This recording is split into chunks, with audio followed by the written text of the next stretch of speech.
Hello. Hi, Hi, friend. friends. How is everybody tonight? Hope everybody's doing well and that you had a good Thanksgiving if you're here in the US. Tell me what you guys did over Thanksgiving. Jenna, how was your Thanksgiving? My Thanksgiving was pretty low key. My family lives in Florida, but my dad's best friend, we call him my uncle. He's not really my uncle, but we call him my uncle. He lives about an hour away. So we went over to their place for dinner, um, hung out with their dog, who I'm obsessed with. It was great. What kind of dog? He is I'm going to say it wrong, Vizsla. That's what Brett wanted to get a Vizsla. Yeah. Um, when we were looking at dogs, that was his pick, and I was like, no. He's got a lot of energy. Of course, all young dogs Yeah. do, but Well, he he is really wants a just Weimaraner, and those are like a step down in energy from a Weimaraner. So we mm, have decided that he can get a Weimaraner when he retires, and he has the time to burn off the energy of a Weimaraner puppy because that's fair. they're very energetic. I'm Well, feeling good with my the psycho dog my that we have. yeah, I bet. My favorite dog growing up was a Weimaraner. Yeah, So I think they're pretty great. yeah, Ooh, no, we got he's lots of people now. yeah, they're showing up.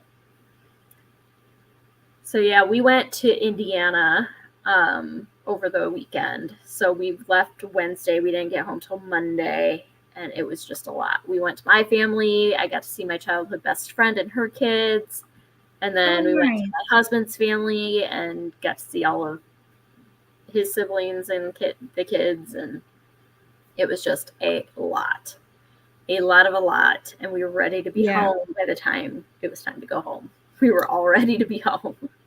I bet. I would have been too.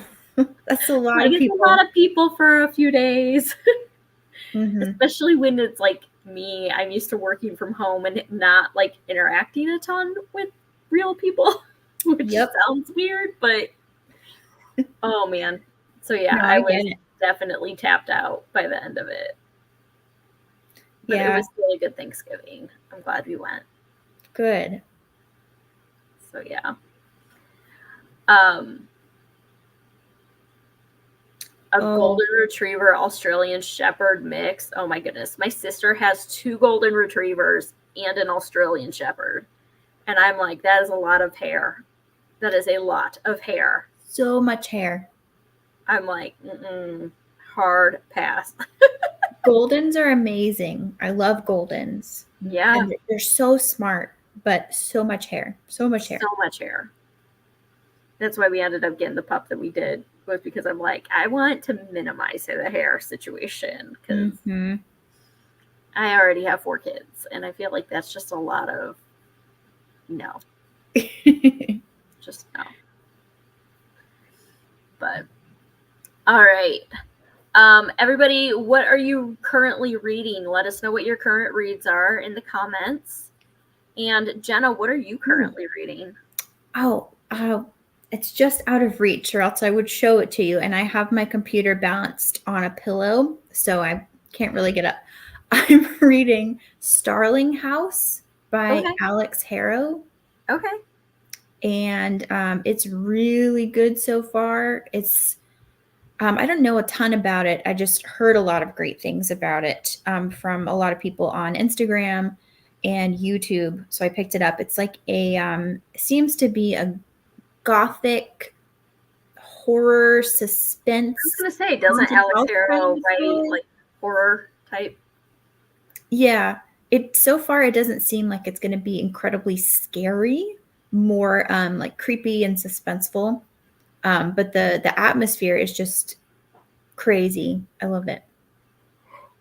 I'm only about like 4 chapters in, but I'm really enjoying it so far. Very, very fun. I am currently reading The Warsaw Girls by Amanda Barrett or Bet. I think it's Barrett. Um, That sounds and familiar. It is so well written. Whoever is on here that's also going to be on our Historathon discussion tomorrow, you'll get to hear about it tomorrow too. But I'm only halfway through, and it is amazingly well written. And it has like a stupidly high rating on Goodreads, but it just the way that the author can like word things and describe things is like, it's beautiful, but it's not literary. You know what I mean? Where it's something beyond like just everyday something you would read, but it's not to the level where it's like pretentious. That's my favorite. That's my favorite. You know what I mean? It's like, it's just a little bit extra without like going that extra mile. And I am loving it, but I'm reading it there. I couldn't get the audiobook. And so I'm actually reading it with my eyeballs. And so it's taking me forever, but it is really, really, really good. Cool. And then I just started listening to Divine Rivals by Rebecca Ross. I am really wanting to try her out because she's just everywhere now, and there's so many options. She's got a lot of stuff. Yeah, I've heard so many people talk about her and talk about Divine Rivals specifically that I was like, I want to read that. So I am reading that. Oh, Katie's here. Hi, Katie. Hi, I'm here, but I haven't finished the book. That's okay. I can be spoiled, though. It's okay. It's okay. I don't mind. This is the kind of book that I really don't mind being spoiled for, actually. Yeah. Okay. Betsy was asking what I was reading. The book that I was talking about, the historical fiction, is called The Warsaw Sisters. I'm going to look it up really quick. And it is, I'll tell you who it's by. It is called The Warsaw Sisters. Sorry, I keep mixing it up. It's called The Warsaw Oh, you're not going to be able to see it. Warsaw Sisters. It's by Amanda Barrett, Barratt, and it is phenomenal. Phenomenal. So. It's an adult novel? Yes. It's historical fiction. It's about these twin sisters in Poland during, well, it starts right before Germany invades Poland. Okay, yeah. So, and it just like follows them through the war, but it's written, I was telling Jenna, it's written so beautifully. Like it's a little bit beyond just like your everyday, but it's not pretentious like a literary fiction would be. Yes. And so I love it so much. I'm only halfway through it. That's kind of my sweet spot. Yeah. I love books that are really well written, but aren't. Yep, exactly. Okay, let's see what everybody else is reading. All right, we have Tender Roses by Lisa Wingate. The Murder on the Links by Agatha Christie. I haven't heard of that one. The Son of Tarzan. Ooh. The Only One Left by Riley Sager. Bluebird. Oh man. I hope you love it. I hope I didn't overhype that book for anybody, but I love that book so much. Which one was that one again? Bluebird. Oh, didn't by Sharon Cameron. Yes, and I'm not going to remember her name. It was another bookstagramer's favorite, booktuber's favorite book from. She's got really blonde hair. You're thinking, okay, so there are two books that came out, both titled Bluebird. One is by Genevieve Graham and one is by Sharon Cameron.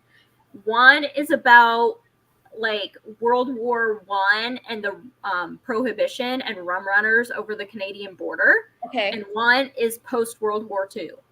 Okay. The one that I'm talking about is the post World War II by Sharon Cameron. Okay. I also read the other one during Historathon, and you'll have to wait until tomorrow to find out what I thought about that. Okay. Do you know who I'm talking about? That bookstagrammer. Yes, you're talking about Melissa. Which one was she talking about? She was talking about the other one, the Genevieve Graham one. Okay. Yes. Okay. Yep. But it makes it a little bit confusing. But that's it. I loved the Sharon Cameron one is the one that I just absolutely adored. Yeah. All right, Myrtle Hardcastle. Myrtle means an opportunity. All right. Rusty Murdered Gentleman. Oh, that's so funny. It's got to be a cozy. Oh, yeah. Fourth Wing. I have read Fourth Wing. I have not read Iron Flame yet, though. I did read Fourth Wing. Cheddar Off Dead. The Christmas Mystery. That one, I bet, is a cozy as well. Mm-hmm. Planning to start Fountains of Silence or Divine Rivals next. Ooh, choices. I have read Fountains of Silence, and I really, really liked it. I would say it depends on if you want a fantasy or a historical fiction, because they're both great. My dog is outside barking and is driving me nuts. All right. Trapped by Michael Northrop. Ooh, that sounds interesting.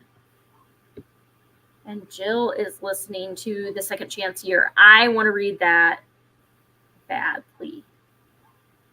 I think I've seen that around recently. Yeah, it's a book of the month pick or something like that. So It's gotten some attention. Katie, what are you currently reading? What am I currently reading? I'm currently reading Flowers of the Summer Moon. No, Summer of the what is it? Killers of the Flower Killers Moon. of the Flower Moon. Hey, we got there. It's fine. Oh, Is it good? That's not totally indicative of my reading life now and for the Forever last and always. Killers of the Flower Moon, which I am really enjoying. It's taken me like 2 months to read because it takes Brett me. went and saw the movie. My husband. Oh, what did you think of the movie? He really liked it. Oh, you didn't see it? I didn't see it. No, he's been traveling a lot lately, so on one of his trips, he went and saw it. Oh, okay. Bless his heart. He needed something to do, and I was like, go see a movie. Yeah. So I told him, I was like, go see it and tell me if I should see it too. Yeah. So. I really want to see the movie. So it was for Sharon Says So's book club. Oh, yeah. And she wanted to do like a group watch. Somehow do a group watch of it, but that didn't come to fruition. So yeah, but it's really good. Yeah, I've been interested in that one for a while. Mm-hmm. I got it as a book of the month, like in 2017 when it came out. I was going to say it's an older book. It is. Mm-hmm. No, I've heard really good things about it. It's great. It's my favorite kind of nonfiction, which is narrative nonfiction. So it reads like fiction. It's great. Yeah, I love narrative nonfiction. Me too. Speaking of narrative nonfiction, this isn't narrative, but this is a memoir. So we are going to be discussing tonight Free Lunch by Rex Ogle. I even went and picked up my book from downstairs. So I have it. Now, this was one that I read a number of years ago for middle grade March, actually. So one of the things that I like to do for middle grade March is to randomly go into my library, browse the shelves, and pick a nonfiction book off of the middle grade nonfiction shelves. And there's not a lot that looks anywhere close to appealing. Most of it is like very research heavy stuff and not fun. And not that this was fun, don't get me wrong. But it was a doozy. What'd you say? The book was a doozy. It's a doozy. Yeah, this is not fun. But it just doesn't really appeal. Like it's nothing that you're just going to be like, that's something I want to dig into, you know? So I went and I saw the spine and it was the hardback and I saw the spine and I was like, what's that? And so I pulled it off and I saw the cover and I was like, interesting. And I read the back and I was like, okay, we'll give this a shot. And then I picked it up and read it and I loved it. Obviously, I'm not going to say that it was enjoyable because that would be a lie. But it really moved me in a very profound way. And I really saw the purpose of it being on a shelf for kids to pick up. And that's what we're going to talk about tonight. So when we were trying to plan books for our book club, we thought about doing a nonfiction in November for nonfiction November, and this one came about because none of the other girls had read it, only I had read it. And so yeah, that's how we picked this. So that being said, general thoughts. Katie, I know you haven't finished it, but you can just kind of give us your first impressions or whatever. Yeah. But Jenna, what were your thoughts about Free Lunch? I just thought it was an eye-opener. Absolutely. It was just so I was telling my mother-in-law about our book club, and she was like, "Oh, that's so cool." And I told her about the book that we were interested in or reading for this month, and she was interested in it. And she picked it up and she finished it several days before me. And she was like, "I think it's going to be a big shocker because it's just so different from how you were raised." And I was like, "Ooh, okay." So I read it, and like I said, it's just an eye opener, and it made me very grateful for the things that I have and the things that I had in my childhood. I mean, nobody's childhood is perfect, but it just made me very, very thankful. And I just felt so terrible for everything that Rex had to see, everything he had to witness, as such a young boy. And I just couldn't believe some of the things that happened. And it made me angry. It made me sad. But the end, I teared up a little bit, which is pretty difficult to get me to do in books. But I did tear up a bit because of just the hope that he ended up having in the end. And in, snippets throughout the story too. Yeah, I think it might be something that I'll have to revisit every now and then, just as a reminder of the empathy that I should have for everyone, because you just don't know what's going on at home. And I think it's going to help me too in my job as a librarian. I work with kids from all over the spectrum when it comes to economic status. So it's just, I think it's going to be a good reminder to, be careful when making assumptions and things like that. But it's hard for me to rate it. I don't really rate stories like this. So yeah, it was a complex reading experience for sure.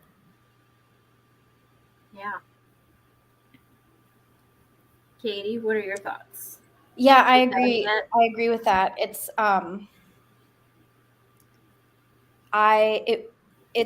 it's a really difficult read, and it's the way I think one of the hardest things for me to read is the way his mother treats him.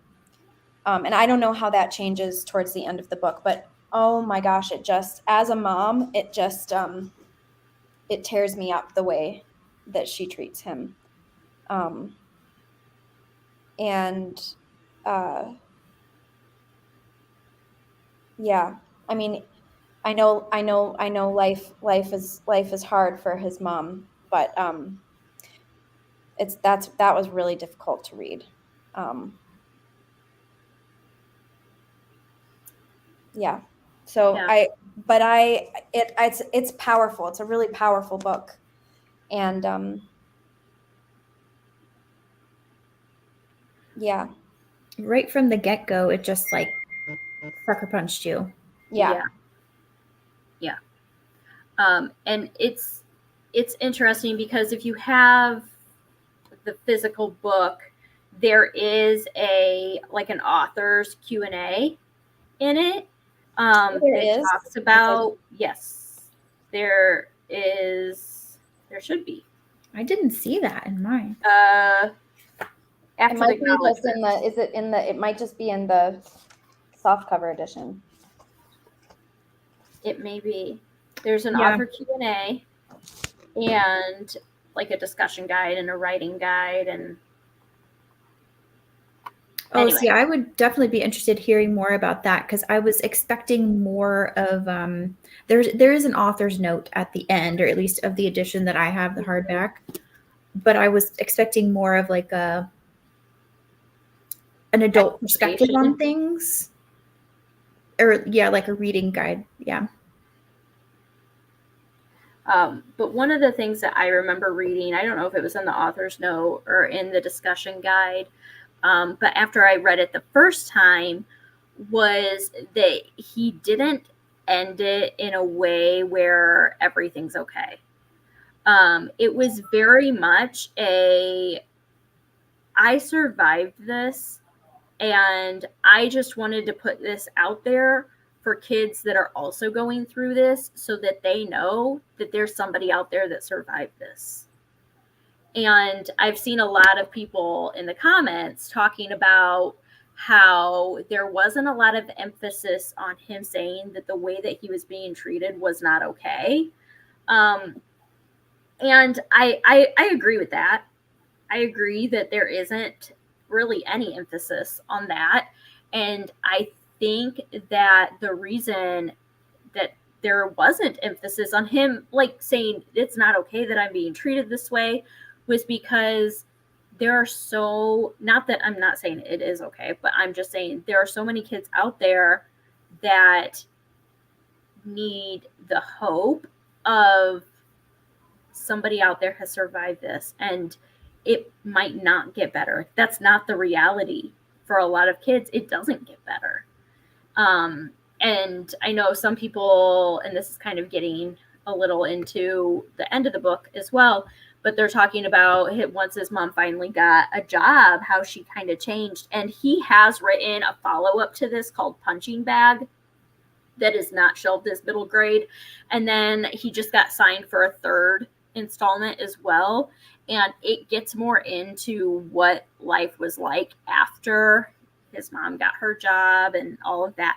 It was not rainbows and butterflies, and it absolutely was not just okay.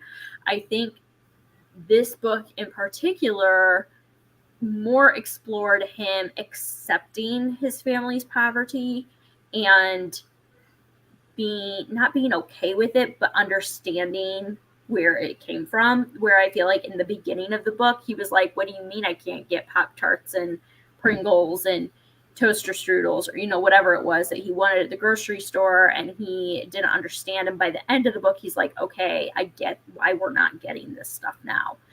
Not negating that his mom's behavior or his stepdad's behavior was okay, but saying, this is the reality of my situation, and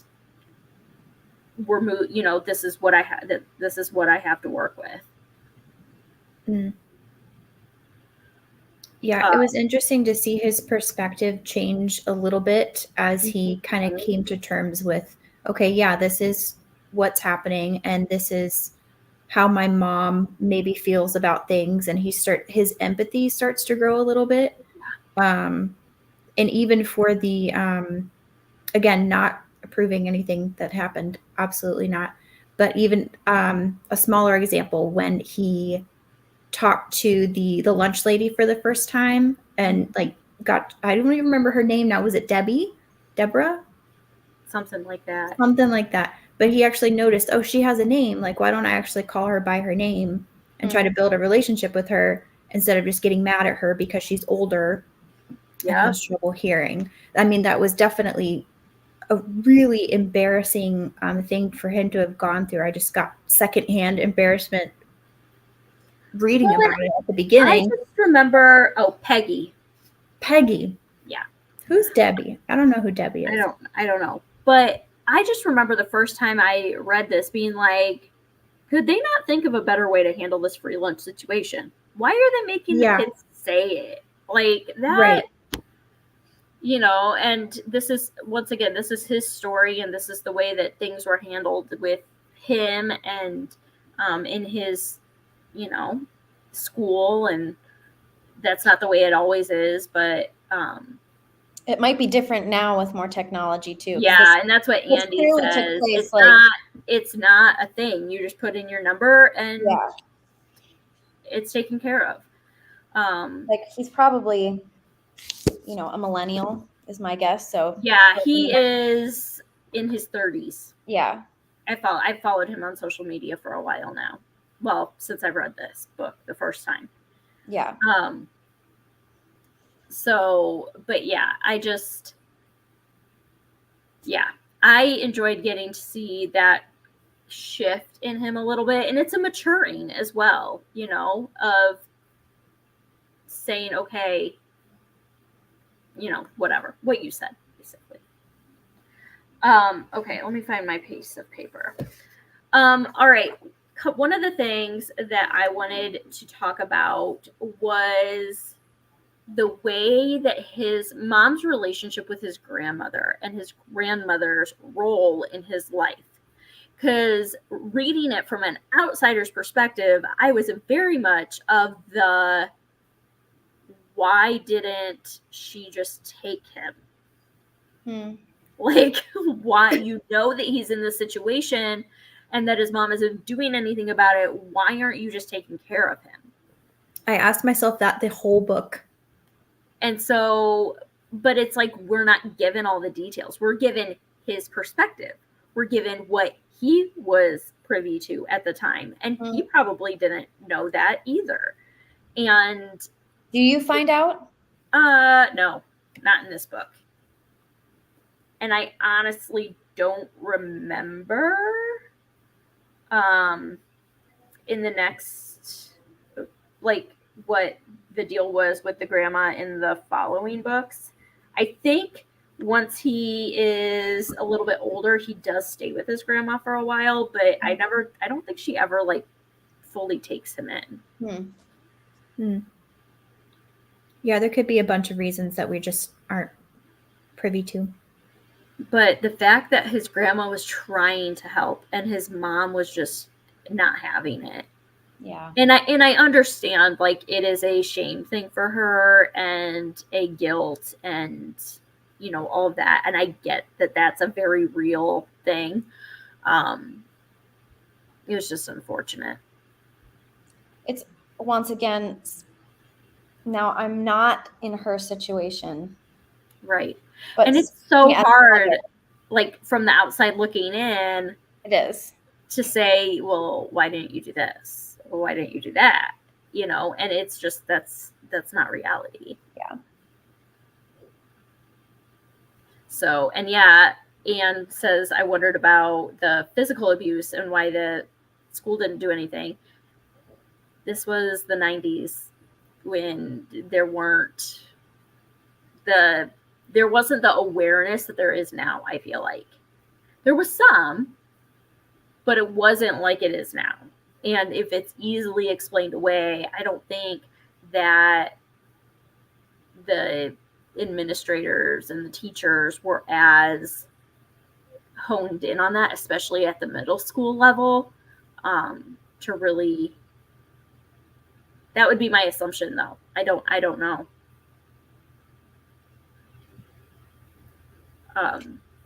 Was he unable? So I guess I'm not far enough in the book to know. Was the physical abuse obvious? Like, did he get, like, black eye? Because that could be another reason why the school didn't intervene. Like, there was one situation where his stepdad got him, and he said he had a hard time sitting down. So I don't know if it was all under his clothes. Yeah. And that could be another reason too. Yeah. There was the instance towards the beginning where he had a black eye, but he just said, oh, I ran into a door.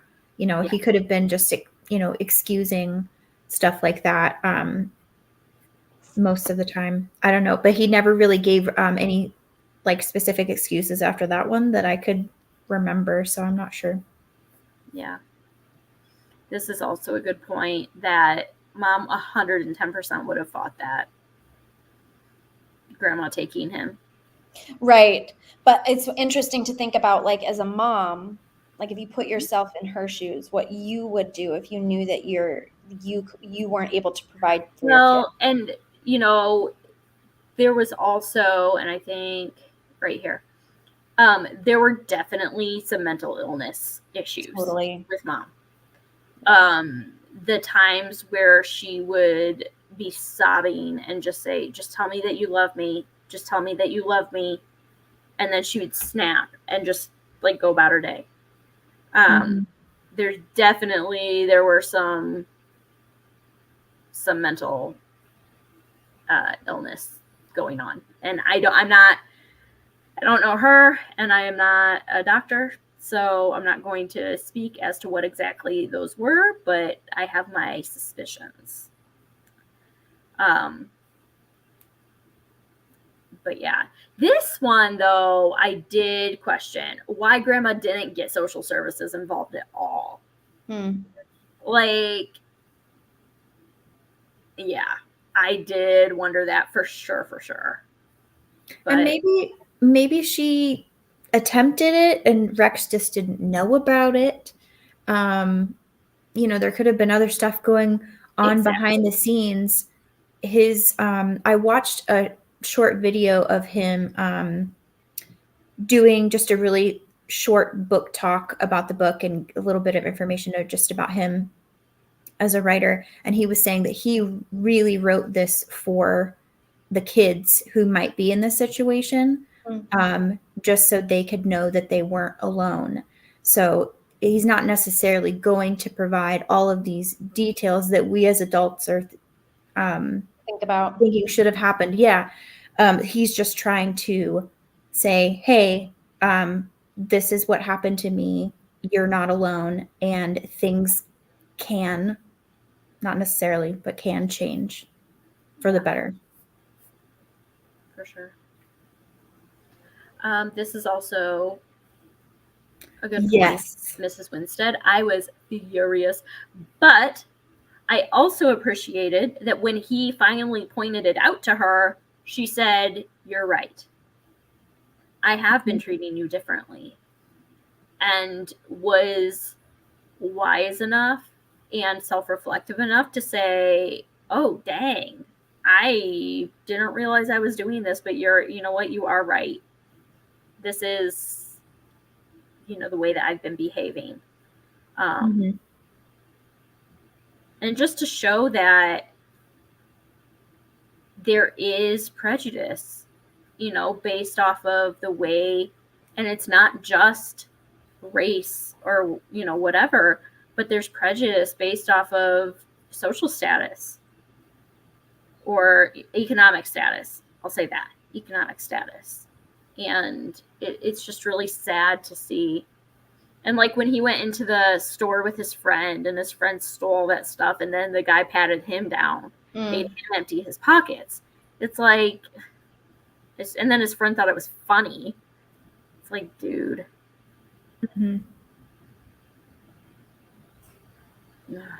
Yeah. I was literally, after one of his encounters with Mrs. Winstead, I was telling Daniel, my husband, like, this teacher is so awful. Like, why is she doing this? She should have more self-awareness. She's a grown woman. She's a teacher. She should know better. And then the next page, I was like, oh, never mind. She apologized. What did you guys think about Ethan and the friendship that him and Rex strike up? I was really grateful for him. I mean, it really did feel like Rex was so alone for so long. So I'm just really glad that they ended up connecting. And I just thought their Christmas gift exchange was so good. The sweetest thing. And I love that when Rex's stepdad dropped him off and was like, "Hey, who's your lawn care guy?" And Rex is like, "Oh," And Ethan was just like, "What? This adults. Whatever, let them do their thing. Let's go." Like, he didn't care at all. And I was like, oh my goodness, I loved it. I loved Ethan. Yeah, he was great. I loved how just unapologetically himself he was. Yeah. And he just appreciated having a friend that was real, which I appreciated. Because he had his like old friends that kind of became very superficial, right? Like, we're all the football players now and we're going to make fun of you, and all of that. And then you had that like Christian table that like started trying to talk to him and was like, you know, inviting him to, which, okay, I get to a point, but I think this was a really good example of what I like the approach that I like to take with people with my faith is like you establish your relationship first and then you can go in with the faith stuff, but you have to have that relationship a lot of times, because if you look at the way that Rex took that, it was like he was very put off by it. Yeah. You know? Mm-hmm. So I think that a lot of the friends in Rex's life were just not, they weren't life-giving. No. They were mean. Yeah. Yeah, his friends were mean. One of the other parts that I thought was really interesting in regards to his mom, and this ended up being quite a big deal, was when he asked if he could play football, and her reasoning behind why not was I thought, as somebody who hasn't had to think about that for those reasons, it's like, okay, if he got hurt, who's going to pay for it? Who's going to pay for all the gear? Who's going to babysit for us when he's busy doing this and we need somebody to babysit Ford? Who's going to, like, there were all these different reasons, which as a mom, I can say, okay, but those are your responsibility. And that'd be very judgmental, but also true. But I also, like, I get it. I don't think kids a lot of times understand, and I've had this conversation with my own kids who are in middle school and want to do all the things, and I'm like, okay, I get that you want to try hockey, but do you know how expensive hockey is? It's very expensive. It's very expensive, and it takes over your life. Very, from what I understand, like over $1,000. Yeah, expensive. And so I'm like, if you just want to try it because you think it might be fun, no. Like, but at the same time, you're like, well, what if you're like the next great hockey player and I'm the one telling you no? Like, so it's a balance, right? But I thought it was really, specifically when she was talking about the insurance and the medical, and if you got hurt, we would have no way to pay for it, and so no, you can't play sports for that reason. Yeah, I thought that was interesting too, and I don't know that I have much to add about it, but I did think that her reasons were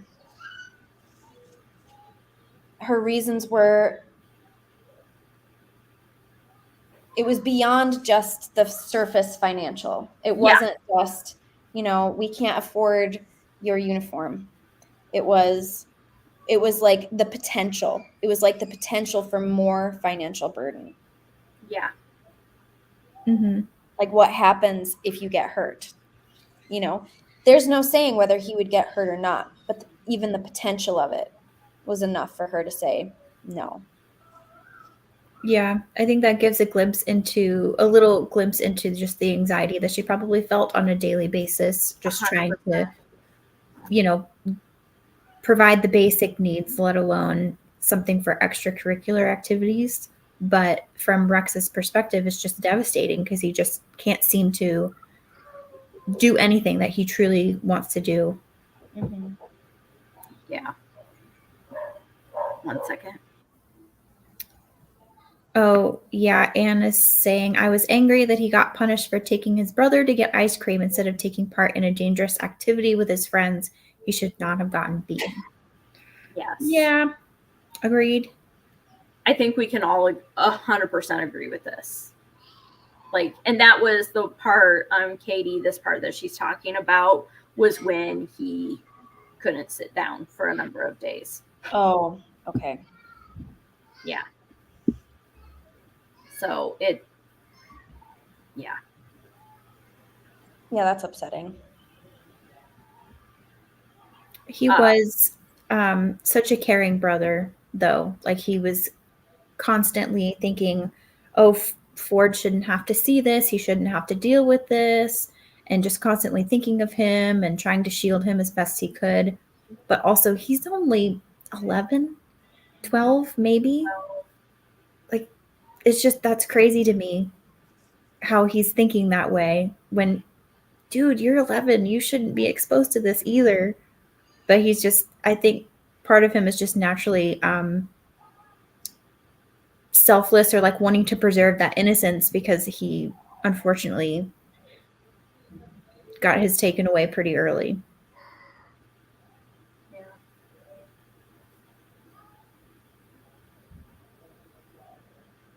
Yeah. All right. Heavy stuff. Yeah, it was definitely a very heavy book. I know a number of people chose not to read it this month, or participate this month, because they knew it was going to be so heavy. Mm-hmm. And it definitely is a heavy one, but also, like, you know, like Teresa said, it is a super profound book. And it was one that when I read it, I was so moved by his vulnerability and his willingness to share this from a child's point of view. Yeah. You do not see memoir, like you could see it an adult memoir, right? Written about his life. Yeah. From his childhood, growing up, and into adulthood, and how he has transformed into the successful adult. But that's not what this is. And for him to put himself on a page for kids to read, I think is just so outstanding and so vulnerable and so respectable. Mm-hmm. I could learn vocabulary. Obviously, I'm not the writer in the room. And so it moved me in such a profound way that I'm glad that so many people did choose to read it with us this month, and were able to get a glimpse into maybe a life that either you don't have experience with, or to feel not alone if you did grow up in an experience similar to Rex's. Yeah, I appreciated how much empathy it built in me, because I would never have picked something like this up had you not raved about it and wanted us to read it this month, Amanda. But I'm really glad that I did, because it pushed me out of my comfort zone. And my main goal whenever I'm reading usually is to escape the real world, not in an unhealthy way, but just to, as a kind of like safe, cozy retreat. So that's why normally I read a lot of fantasy and I write a lot of fantasy, because I want like an idealized version of the world, right? But every so often, I think that it's really, really good to read something like this and just, like I said before, have your eyes open to what other people are really going through in the real world. And I just think it's good to build empathy. Mm-hmm. For sure. I was wondering that too. Kat is saying, I'm curious about his relationship with his mom now. I'm wondering if he get into that a little bit. His next book is called Punching Bag. That's the follow-up to this one, and it's kind of in the like high school years. Let me find. Yeah, Punching Bag. Oh, Abuela, Don't Forget Me is his most recent one. And then he has a new one coming out, I believe, as well. Oh, wait, there it was. Oh, come on.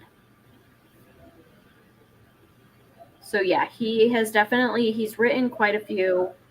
And Road Home is going to be his next one. So he definitely is breaking it down, and I think that I appreciate that because then kids who are reading it can read it as, you know what I, like, I don't know. For me, I think that having a middle grade novel like this is different and very, very needed. It's definitely not something that you see. Yeah. Yeah, it's not. It was a really unique. It was a really unique read. It reminded me. Okay, Yeah. it's totally different, but just in terms, it like in terms of another like a middle grade memoir. It reminded me just and that there were a lot of really difficult things in it.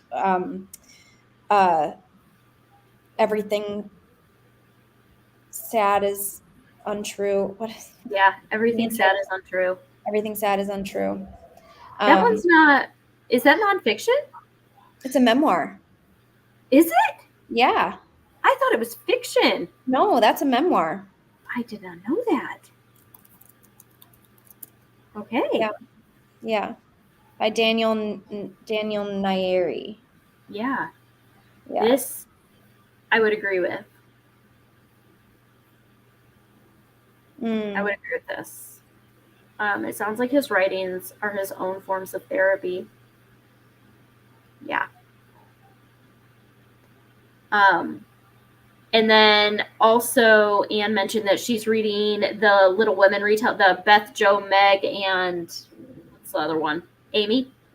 It's a Little Women graphic novel. He also writes graphic novels. So he has done a graphic memoir called Four Eyes. And then he's done this Little Women retelling. And then he has another, I don't know if it's graphic novel or a book series called The Supernatural Society that he writes. So he writes fiction as well. Okay. But yes, he does do graphic novels. And have you read any of his fiction, Amanda? I read this one that she's talking about, and I read Four Eyes, which I guess is not fiction. I have not read The Supernatural Society yet, but I would like to. He's a very good writer. Yes, I would agree with that. I think that he is an excellent, excellent writer. Yeah, it was easy, approachable, but really packed a punch for sure. Yeah. Oh, for sure, for sure. Yeah. So many kids deal with the trauma of poverty, and for him to still have a sense of compassion and understanding is not the typical response. I would agree with that. I would definitely agree with that. Yeah. So yeah. All right. Well, it sounds like this was a new experience for a lot of people. A lot of comments saying that this is their first middle grade memoir, that they would have never picked this up, but they've already been recommending it to people. And yeah, it's one that it was just a random, I had never heard anybody talk about it. I had never heard of it before, and I just found it on the library shelves. So if anything, this is a PSA to visit your library and just pick something up that you've never heard of.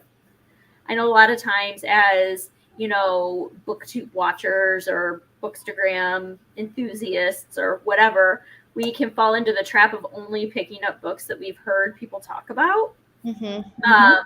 And you're doing such a disservice to yourself if that's the only thing you do. If you're not the one going and picking something up for the first time that you've never heard of, that's the joy for me of like a. You really are great at that, Amanda. I'm telling you what, I found. I mean, you get burned too. Don't get me wrong, but you can find some really amazing books that nobody else has ever heard of, and you get to share them with everybody then. Yeah. That's what happened to me with Long Lost by Jacqueline West. I had never heard of it, never seen anything about it, but the cover really intrigued me, and I'm obsessed with it now. I try to push it on everybody. She's the one that lives the next town over from me. Yeah, that's awesome. Yeah. But yeah, and I would agree with Kat as well. Like if this sparked something in you, go check out Punching Bag and Abuela Don't Forget Me, and his next one coming out next year is called Road Home. I think that it'll provide, especially as adults, it will provide a little bit more clarity to the bigger picture of the situation. For sure. But all right. I think that's going to do it for tonight, guys. Any final words? Oh, next month we are reading, I didn't bring it up here. We're reading Ballet Shoes by Noel Strutfield. Yep. So we're doing a class. We're going to sorry, it's chaos here. I need you both to get out of the room. Go out. Wilder.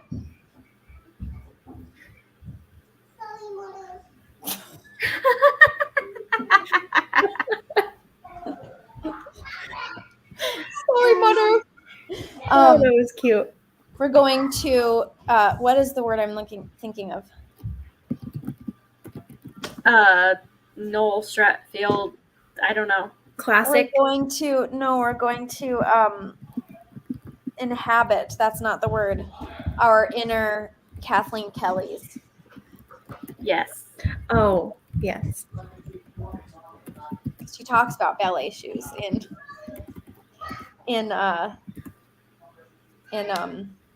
You've Got Mail. Mail. Yes. Yes. That's the only reason I own the book. Yeah. Because we went to an indie bookstore and I was like, well, I have to buy ballet shoes. Yeah. So I think, wasn't it made into a movie with Emma Watson? Oh. A while ago. Huh. I'm pretty sure it was, because I remember after her Harry Potter days or before or during. I think it was during. Interesting. Because she looks pretty young in the like on the cover of the movie, if it is indeed the same story. Yeah, it probably is. I mean, Noel Stratfield is sort of a classic. I think that's why we chose this one, is sort of because it's a classic. I don't know whether it takes place during the Christmas season. I can't remember. I thought you said that it did, and that was I'm gonna look it up. Yeah, it's what year was it made? It's an adaptation of the book, though. Cool. Oh, 2007. Look at that. Yasmin Page, Lucy Boynton, and Emma Watson. Oh, Lucy Boynton was in Bohemian Rhapsody. She played Mary. Ah. Interesting. I did not know these. Oh, look at that. Katie McNeese has watched it. She said it's a little different from the book, but it is the same story. I am looking forward to I've read some of Noel Stratfield's other books. I've read Theater Shoes, and I'm trying to remember if I've read any of the other ones. There's Theater Shoes, Ballet Shoes, Skating Shoes, and then one other, I think, isn't there? I think so. There is. Usually on the shelves at the library, we have all of them but Ballet Shoes. I think it's her most popular, which is funny that I didn't. Well, and it's the first one in the series. Yeah. It's like tennis shoes, circus shoes, dancing shoes, party shoes, movie shoes, skating shoes, family shoes, dancing shoes, new shoes, traveling shoes. Are those all in print? I don't know if they're all still in print, but there are 11 of them. That's a lot of shoes. Thought there were like 4. I didn't think there were that many. He's got all the shoes. That's a lot of shoes. Because I know my that kids do not have 12 pairs of shoes. Some of them used to be out of print. Oh, wasn't it skating shoe? No, it was. Because when Kathleen Kelly is crying in the bookstore and she says something like, You're talking about the shoe books by Noel Strepfield. Start with ballet shoes. It's my favorite. Although skating shoes is perfectly wonderful, but it's not in print anymore. Something like that. I gotta rewatch it. I've only seen You've Got Mail once, and it was a couple of years ago. It's just one of those ones that I just never saw.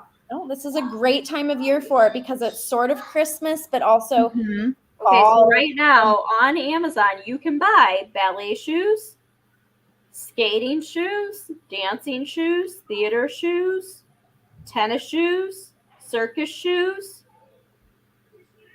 What are circus shoes? Party shoes, movie shoes. I don't remember what the other ones were. He was really milking the shoe concept, that's for sure. Sure was. She was Don't indeed. fix what ain't broke. Just saying. Oh, she? I thought it was a he.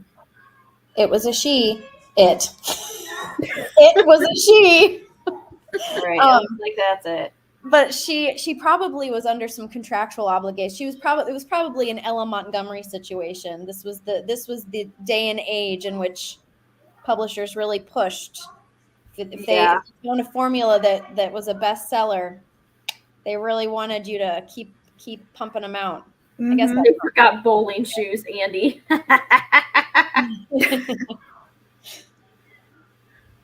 That's funny. It reminds me of the Rainbow Magic series with all the different fairies. There's hundreds of these fairies, guys. There's a fairy for everything. 1,000,010. Yeah, we used to own most of them. Everything. They're ridiculous, and they're not great literature. Teresa, I promise I will watch You've Got Mail again. You should watch it. Maybe. I think I've only watched it once also, and honestly, it's not my favorite. I didn't love it as much as I had hoped. I didn't either. I liked the vibe of it. I like the autumn and New York. The story, though, the whole "don't cry, shop girl," I'm like, barf. I kind of I am of the opinion that Tom Hanks can pull off that cheesy line. No, that was so dumb. I was like, dude, you just freaking catfished me. No, thank you. Kick him in the nuts and walk away. I just want the bookstore. Yeah, well, that I'll take. We have a bookstore. I loved it, and I think that Tom Hanks can pull off a cheesy line. I love Tom Hanks and Meg Ryan. They can do no wrong. They are the king and queen of romantic comedy couples. Okay, you know what's a Meg Ryan? I don't mind that. I don't mind Tom Hanks. I don't mind Meg Ryan. What I mind is the script and the plot of the story. That's what I mind. Okay, but you are doing a disservice to Nora Ephron, who is also the queen of romantic comedies. I don't like it. I don't like the whole, like, I'm gonna screw you over and lie to you a ton and make you feel like a fool and then show up and be like, haha, guess what? It was me all along. No. Oh, he tried to make it up to her, though. That's why he was doing all those things. Like, so when he finds out that it's her and that he really loves her and that he can't just go and tell her that it's him because then she'll never accept him, he befriends her, right? And starts... More than kind of. He actually befriends her. Like they do, they keep bumping into each other, right? And okay, if you've only seen it once, then you're not going to believe me. But there is more to it than just him screwing her over and then showing up. Give me my best friend's wedding any day of the week over You've Got Mail. I love my best friend's wedding too.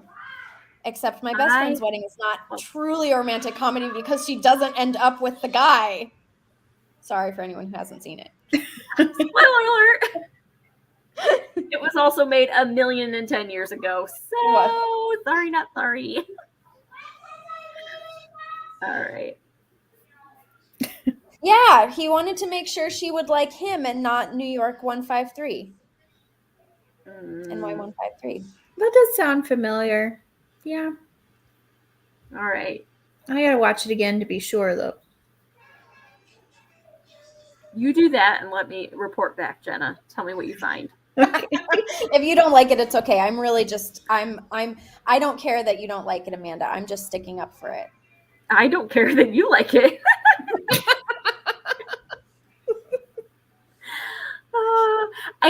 I didn't grow up watching it, and so I don't have any nostalgia towards it, or Yeah. sometimes that makes a difference.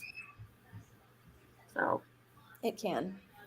all right. What about, do you like Sleepless in Seattle? Yeah, it has been a very long time since I've seen that movie, but I did like that one. Yes. Yeah, Never seen that between the one. two, I think Sleepless in Seattle is a better movie, but I still love You've Got Mail, and I am Kathleen Kelly. I am Kathleen Kelly. I can see But I that. don't own a bookstore. I don't own a bookstore, obviously, but like personality wise, there is probably no movie character that is me as much as Kathleen Kelly. There is a bookstore in St. Paul that just like embodies the vibe of, it's the bookshop on the corner, right? Is that what it's called? Her bookstore? The shop around the corner. The shop around the corner. It is just like that bookstore. It just has the same vibe to it, and the kid, like, it has adult books in it, but it's very focused on kids. Yeah. And it's just, I love it so much. I want to go there. That sounds like a magical bookstore. It is. It's not very big. It's pretty small, but it's just perfect. So, did Nora Ephron do any other movies? Yeah, here, let's look at her Discography. Yeah. Did she do When Harry Met Sally or no? She did When Harry Met Sally. Okay, that one I've seen. Okay, we're gonna not look on, I'm Googling it and that's not good enough. Okay, so we gotta actually get on the IMDb here.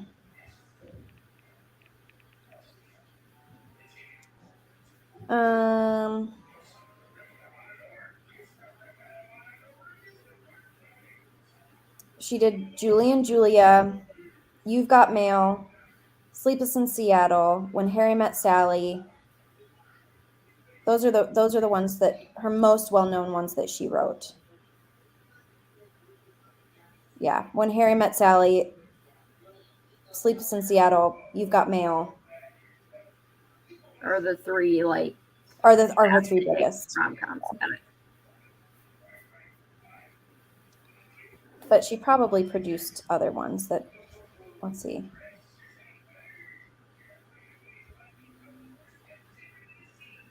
No. Anyway, right. She also wrote some really, really, really funny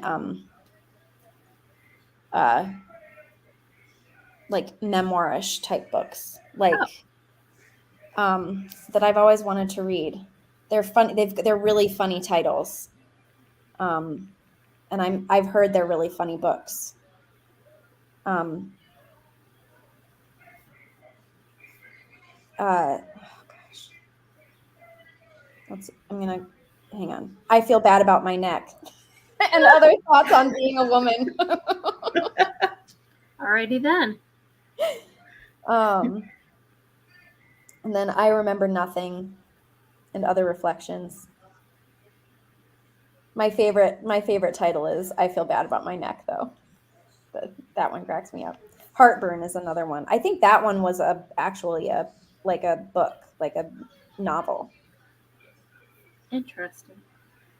Yeah, I'm not well versed in the ways of Nora Ephron.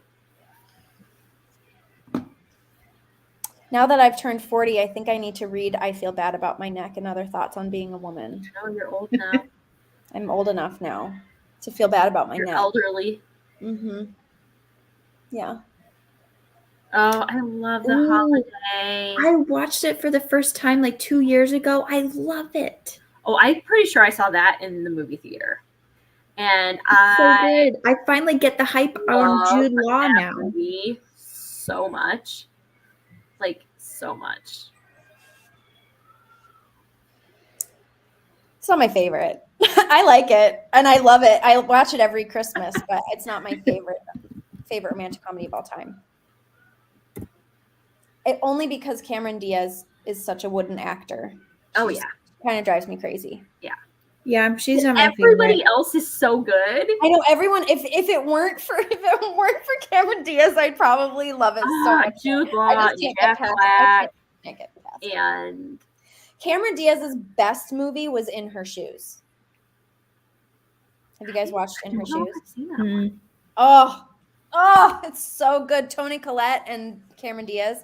And Cameron Diaz is so good in it. Like, it's definitely her best role. And I think it's because she might be playing a version of, like, actually playing a version of herself. But yeah, anyway, you guys should watch In Her Shoes. That's another one you should put on your list. I need So good. to wait. That one's based off a book. Yeah, I think it is. I never read the book. I think I got the book at Once Upon a Time.